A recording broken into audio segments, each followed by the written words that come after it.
Ассалаумағалейкум құрметті ғылым және ауыл арнасының көрермендері. Біз бүгін сіздермен қандай ешкі сатып алу керек және қандай ешкіні сатып алудың қажеті жоқ деген тақырыпта сөз қозғайтын боламыз. Олай болса біз бастаймыз.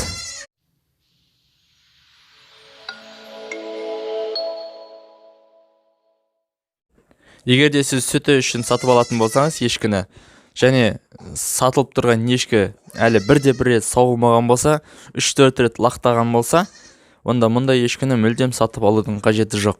Біріншіден, ол ешкі бұрын сауылмаған, сондықтан да сізге келіп ол сүтті болып кетпейді, сүтті ешкі болып кетпейді.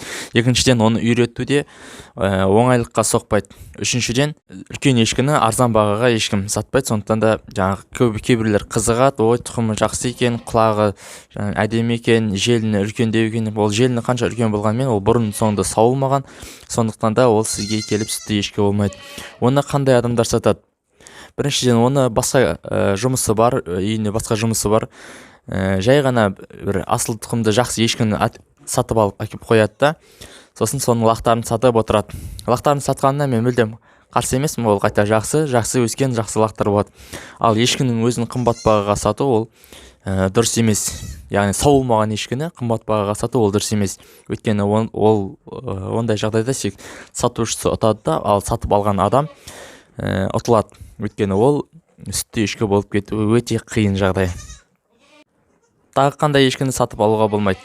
Екінші түрі ол кәрі ешкі. Кәрі ешкіні сатып алуға негізі болмайды, егер де бағасы арзандатып бермесе. Егер де сатушы бұл ешкім кәрі еді, бағасын арзандатып беремін, әлі тағы да 2 рет туғызып алса болады. Сүті қазір ондай көп емес, өйткені кәрі ешкі ондай көп сүт бермейді. Сондықтан да сүті онша көп емес, бірақ 2 рет жақсы тұқым алсаң болады деп егер де айтып жатса, онда сатып алуға болады. Ал егер де кәрі ешкіні қымбат бағаға айтып, оның үстіне жаңағыдай ой сүтті ешкі не ешкі деп тұратын болса, бірақ ешкінің өзі кәрілеу көрінсе, онда ондай ешкіні алудың қажеті жоқ. Егер де ешкіні сатып жатқан адам ешкіні саумайтын болса, яғни сүт алмайтын болса, барлық ешкілеріне ешқандай ешкісінен сүт алмайтын болса, онда туылмаған шыбыштардан алсаңыз болады. Яғни олар сіз өзіңіз үйге алып келесіз, оны өзіңіз туғызып аласыз, өзіңіз жаңағыдай ары қарай раздой дейді, өзіңіз сауып соған үйретесіз. Яғни мол сүт беруге өзіңіз атсалысатын боласыз, және ол ең жақсы вариант болады шыбыш сатып алу. Оның тағы бір жақсы жағы, шыбышты мен ойлаймын үлкен қымбат бағаға айта қоймайды. Екінші бір түрі сауылып тұрған сүтті ешкі сатып алу. Бұның бір жақсы жері, сіз ол ешкіні көріп, желінен ұстап, оның қанша литр сүт беретінін бәрін анықтап барып сатып аласыз. Және бір жаман тұсы дейік, бұл ешкінің бағасында. Сауылып тұрған ешкі, ол бағасы әрине қымбат болады. Оны сіз өзіңіз көріп аласыз, бірақ бір жағынан, бірақ қымбатқа түседі. Және бір түрі бұл лақ сатып алу. Лақ сатып алған кезде міндетті түрде лақ алатын лағыңыз, яғни от тыққан болу керек, яғни шөп жейтін болуға тиісті, яғни шамамен 1 айдан асқан лақтарды егер де сатылып жатқан болса, онда арзандау бағаға сатып алсаңыз болады. Яғни тұқымы жақсы болса, енелерін көрсеңіз, аналарын көріп, солай сатып алсаңыз болады. Тағы да бір айта кетерлік өте маңызды бір жайт бар. Яғни ешкіні кімнен сатып алу? Ешкіні сауатын адамнан сатып алуған ең дұрысы сол.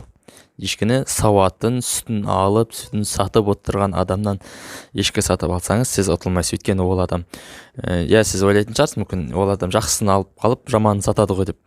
Бірақ соның өзінде ол жақсысын алып қалып, жаманын сатады, ол барлық адамда солай. Бірақ соның өзінде сіз ұтылмайсыз, өйткені ол ешкінің енесі сауылған, ол ешкі жаңағы егер де сіз шыбыш сатып алсаңыз, ол шыбыштың енесі сауылған ешкі, ол сауылмаған ешкіден бәрібір айырмашылығы болады. Ол тез үйренеді, ол қолға тез үйренеді, сауылғанға тез үйренеді.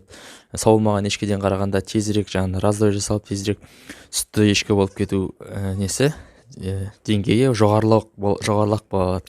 Ал кейбір жаңағы кісілер бар, асыл тұқымды ешкілердің өзін қор қылып дейік, мен өзімше қор қылып деймін, басқа не деймін, саумайды. яғни ол басқа жұмыстары бар, басқа несі бар. Және сол ешкілердің өзін қымбат бағаға сатқысы келеді. Өзінің саумай отырған ешкісін қымбат бағаға сатқысы келеді.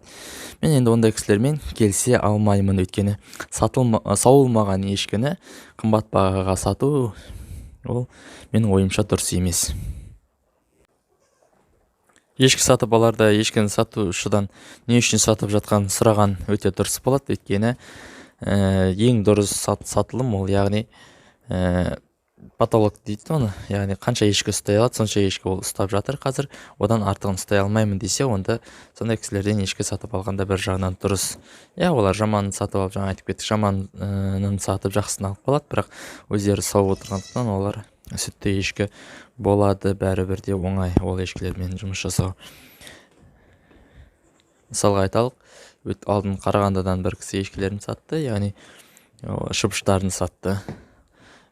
Ол өте былайша айтқанда тиімді.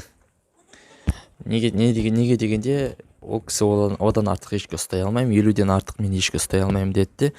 Сол жылғы шыбыштардың бәрін сатылымға қойды. Мысалға біздің ешкілердің, өздеріңіз көріп отырған ешкілер, біздер қазір 60-қа жақын ешкі бар болатын болса, біз әзірге ешкі сатпаймыз. Неге? Өйткені біздің потолок 200-ден аса ешкі, 300-ге жақын ешкі ұстауға біздің қауқарымыз жетеді. Яғни біз өзіміздің деңгейімізге әлі көтеріле қойған жоқпыз. Алла қаласа ол деңгейге де жететін боламыз. Осымен біздің бүгінгі шығарылымыз аяқталды. Сіздердің саудаларыңызға сәттілік тілеймін. Ешкі сатып аларда жақсы сүтті ешкі сатып алуларыңызға тілектеспін.